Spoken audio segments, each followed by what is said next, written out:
Okay, everyone, welcome back to our Masterclass series of buying a home, and this is part 2. In this video, we're going to cover what you should be thinking about when you are out home shopping. I'm going to give you some general tips, some strategies, and I'm going to show you how to avoid spending months and months searching for a home, how to make your home searching experience fun, exciting, but also profitable. You want to find that home that you love. You want to find that property that's going to be yours for however long you want to live there. And this is going to help you be successful in that. So let's go ahead and dive into it. So my first tip that I would give a home buyer is to shop to the market that you are in.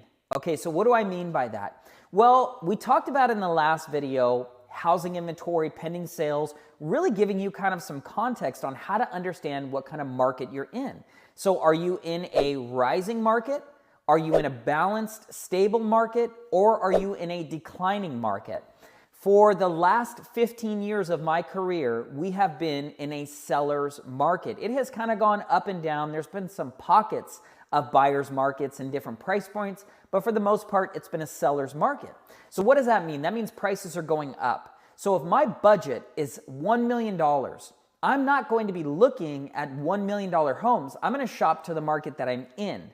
The market that I'm in says that there's multiple offers on properties, and if a home is priced at $1 million, I'm going to be searching somewhere around $925,000 to $950,000. This healthy expectation will help avoid driving yourself crazy by looking at $1 million homes, getting excited about them, only to find out they have 10 offers, all cash with no contingencies. I'm telling you, it is heartbreaking. I've done it to myself. You don't want to do that. Okay, tip number 2, drive the neighborhoods of as many homes as you can just to see if you like the areas. Pretty clear when you see the photos of a home if you like a property.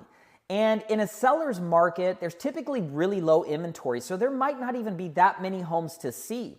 And if there's a few homes on the market, there's probably 80% of the neighborhoods that don't have any homes on the market, even though they might work for you.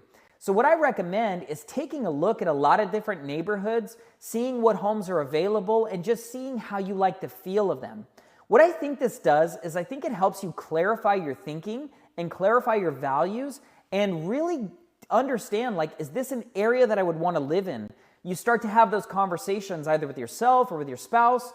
You know, is this close enough to work? Do we feel safe here? And all of those things. So I'm a big fan, if I'm searching for a property, even if I'm not going to look at a home for sale or maybe there's no showings that day, I like to drive the neighborhood and just kind of like see what's going on in the area, see if I like the vibe and how it would fit in with my lifestyle.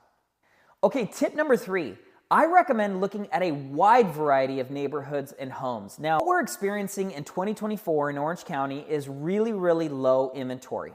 And so a lot of times people will tell me, oh, I only want to look at homes if I think it's going to be a fit for me, or I only want to go and look at homes if I think like I know I'm going to write an offer. But here's what happens is those properties are so few and far in between, you kind of lose steam, and I've seen people get demotivated from the home buying process. So what I would recommend is take a look at a wide variety of homes. Take a look at some of the surrounding cities that you might not have considered in the past, just to see where your money gets you, what your money gets you in those areas. So for example, when I was searching for a property, I really wanted to live in Rancho Santa Margarita or Mission Viejo or Costa de Casa or some of those areas. And I didn't want to look at areas around that because I was really dead set on those areas. But here's the problem. There was just nothing available. So I started to look at some of the surrounding areas, and I found a home in Lake Forest that was absolutely picture perfect, and it fit all of my needs that I wouldn't have normally considered. And it was in a part of this city that actually felt like I was still in Mission Viejo or Rancho Santa Margarita. So don't keep a closed mind, especially in a low inventory market. Try to expand your options as much as possible. If at anything in the beginning, just to see that perspective and see what neighborhoods offer what amenities and what that means to you. Okay, number 4. This is probably the most important tip, and I call it the power of an 8. You see, when people go to buy homes, more and more over time, they are getting pickier and pickier. My grandparents and my parents probably bought an 800 square foot home where them and their 3 or 4 different children lived in. And that was sufficient for them. They were excited about that. They felt good about that. Nowadays, I will have buyers tell me, I'm not gonna buy the home if it doesn't have vinyl. Like, come on, it's your first home. Yeah, if you have millions of dollars in the bank and you have the right to be picky, by all means, be picky. You get to choose luxuries. But if you're buying your first home, you do not have the right to complain about, I don't like carpet, right? Save up and replace the carpet, but don't not buy the home.